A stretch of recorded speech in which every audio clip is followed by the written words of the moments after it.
EPFO membership update. PF में नहीं जमा हुआ इतने समय तक पैसा तो नहीं मिलता ब्याज। मेंबरशिप को लेकर क्या कहता है नियम। पीएफ यानी प्रोविडेंट फंड एक बचत और सेवानिवृत्ति निधि है। यह सरकार की पहल है। इस पहल का उद्देश्य कर्मचारियों को उनके रिटायरमेंट के दौरान वित्तीय सुरक्षा प्रदान करना है। इस निधि में कर्मचारी और नियोक्ता दोनों ही नियमित योगदान करते हैं। रिटायरमेंट पर मेडिकल इमरजेंसी, घर या पढ़ाई जैसे खर्चों में इस पैसे को इस्तेमाल किया जाता है। ईपीएफओ मेंबरशिप को लेकर भी नियम बनाए गए हैं। बिजनेस डेस्क, नई दिल्ली। नौकरी करने के साथ सैलरी का कुछ हिस्सा हाथ में आता है तो कुछ पीएफ में जुड़ने लगता है।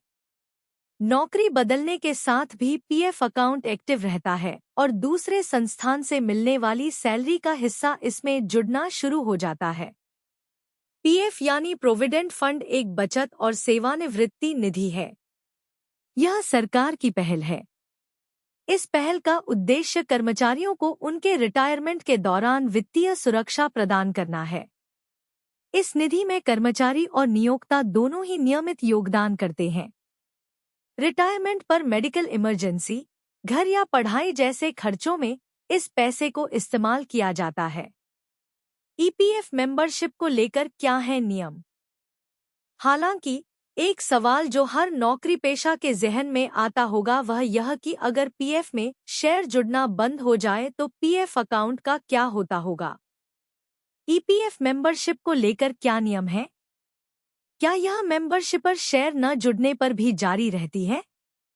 कर्मचारी भविष्य निधि संगठन की ऑफिशियल वेबसाइट पर ईपीएफ मेंबरशिप को लेकर जानकारी दी गई है।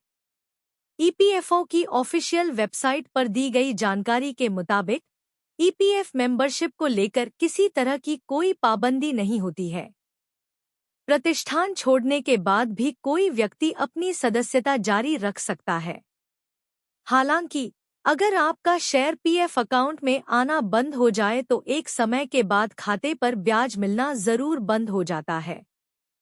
पीएफ अकाउंट में कब बंद हो जाता है ब्याज आना। कर्मचारी भविष्य निधि संगठन द्वारा दी गई जानकारी के मुताबिक यदि कोई मेंबर पीएफ खाते में किसी तरह का कोई योगदान नहीं दे रहा है तो ऐसा होने के ठीक 3 साल बाद इस खाते पर ब्याज मिलना बंद हो जाता है।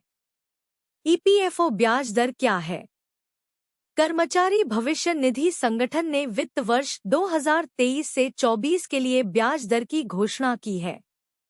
इस ब्याज दर को पिछले वर्ष की 8.15% दर से बढ़ाकर अब 8.25% ईपीएफ इंटरेस्ट रेट कर दिया है। ईपीएफओ ने करोड़ों सब्सक्राइबर्स को दी राहत। क्लेम सेटलमेंट के लिए अब नहीं देने होंगे ये दस्तावेज। ईपीएफओ के 6 करोड़ से अधिक सब्सक्राइबर्स हैं। निजी क्षेत्र में काम करने वाले वर्कर्स की बेसिक सैलरी पर 12% की कटौती ईपीएफ अकाउंट के लिए की जाती है। कंपनी भी इतना ही पैसा कर्मचारी के पीएफ खाते में जमा करती है। ईपीएफओ के 6 करोड़ से अधिक सब्सक्राइबर्स हैं। निजी क्षेत्र में काम करने वाले वर्कर्स की बेसिक सैलरी पर 12% की कटौती ईपीएफ अकाउंट के लिए की जाती है। कंपनी भी इतना ही पैसा कर्मचारी के पीएफ खाते में जमा करती है। ईपीएफओ ने 28 मई को जारी एक सर्कुलर में इस बात की जानकारी दी है। ऑनलाइन फाइल होने वाले दावों के शीघ्र निपटान और cheque leaf attested bank passbook की इमेज अपलोड नहीं होने पर खारिज होने वाले दावों की संख्या को कम करने के लिए यह फैसला लिया गया है। इसके लिए सीपीएफसी से मंजूरी ली गई है, लेकिन यह छूट वैलिडेशन के कुछ मामलों में ही दी गई है। यानी यह छूट उन्हीं मेंबर्स को मिलेगी जिनके दूसरे वैलिडेशन कंप्लीट होंगे। इनमें संबंधित बैंक या एनपीसीआई द्वारा बैंक केवाईसी का ऑनलाइन वेरिफिकेशन, डीएससी के यूज से एम्प्लॉयर द्वारा बैंक केवाईसी का वेरिफिकेशन और यूएडीएआई द्वारा सीडेड आधार नंबर का वेरिफिकेशन शामिल है। ऐसे पहचानेंगे अधिकारी। ऐसे मामलों में क्लेम से जुड़े पीडीएफ के आखिरी हिस्से में एक मैसेज दिखाई देगा। इसमें लिखा होगा कि बैंक ने बैंक केवाईसी को ऑनलाइन वेरीफाई किया है और एम्प्लॉयर ने इसे डिजिटली साइन किया है। इसलिए cheque leaf attested bank passbook की इमेज अपलोड करना अनिवार्य नहीं है। ऐसे क्लेम की जांच करने वाले अधिकारियों की सुविधा के लिए जल्दी की कलर टैग की सुविधा दी जाएगी। इससे वे ऐसे मामलों को रिटर्न करने से बच सकेंगे। ईपीएफओ के 6 करोड़ से अधिक सब्सक्राइबर हैं। प्राइवेट सेक्टर में काम करने वाले वर्कर्स की बेसिक सैलरी पर 12% की कटौती ईपीएफ अकाउंट के लिए की जाती है। साथ ही कंपनी भी इतना ही पैसा कर्मचारी के पीएफ खाते में जमा करती है।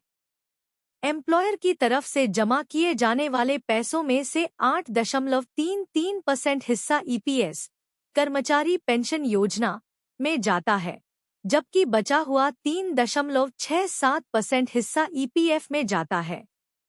ईपीएफओ के नियमों में बदलाव। अब क्लेम करना बेहद आसान, बस 2 मिनट में पूरी होगी प्रोसेस। ईपीएफओ ने कुछ नए नियमों बदलाव किया है।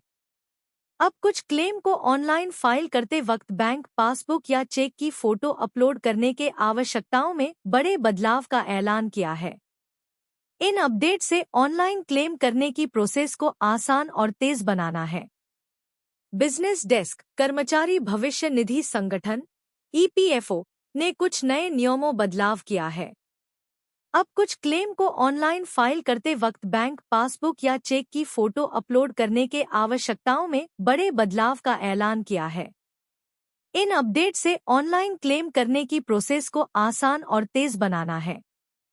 लेटेस्ट अपडेट के लिए मेंबर ईपीएफओ की ऑफिशियल वेबसाइट पर जा सकते हैं। वेरिफिकेशन के 3 तरीके। क्लेम की सटीक बोने के लिए ईपीएफओ ने कुछ नए वेरिफिकेशन तकनीक के बारे में बताया है, जो इस प्रकार है। Online bank KYC verification. EPFO ने सदस्य के संबंधित बैंक या national payment corporation of India (NPCI) से सीधे बैंक खाते से वेरिफिकेशन किया जाएगा। डीएससी से कर्मचारी का वेरिफिकेशन। कर्मचारी डिजिटल सिग्नेचर सर्टिफिकेट यानी डीएससी का इस्तेमाल कर अपने बैंक अकाउंट का वेरिफिकेशन कर सकते हैं। आधार कार्ड से वेरिफिकेशन। आधार कार्ड से जुड़े बैंक खाते का वेरिफिकेशन आधार नंबर से हो सकेगा। क्लेम के लिए ये दस्तावेजों की जरूरत। ईपीएफ के क्लेम के लिए कर्मचारी के दस्तावेजों में नाम, बैंक अकाउंट नंबर और आईएफएससी कोड वाला कैंसल चेक जरूरी है। इसके अलावा अगर वर्किंग चेक बुक नहीं है, तो बैंक मैनेजर से अफिलिएटेड पासबुक का पहला पेज इस्तेमाल कर सकते हैं। जानें कैसे करें EPFO claim file. EPF members EPFO की ऑफिशियल वेबसाइट से दावा कर सकते हैं। जानें इसकी step by step process. EPFO सदस्य पोर्टल पर जाएं और अपने यूएएन और पासवर्ड के साथ लॉग इन करें। क्लेम पर जाएं और इसके प्रकार को चुनें, पेंशन, फुल सेटलमेंट। फिर केवाईसी जानकारी का वेरिफिकेशन करें और किसी भी विसंगति को अपडेट करें। फिर हाल ही में छूटों के आधार पर ऑनलाइन सत्यापन पद्धतियां दस्तावेज अपलोड करें। इसके बाद फिर इस जानकारी को एक बार फिर जांच लें और क्लेम फाइल करें।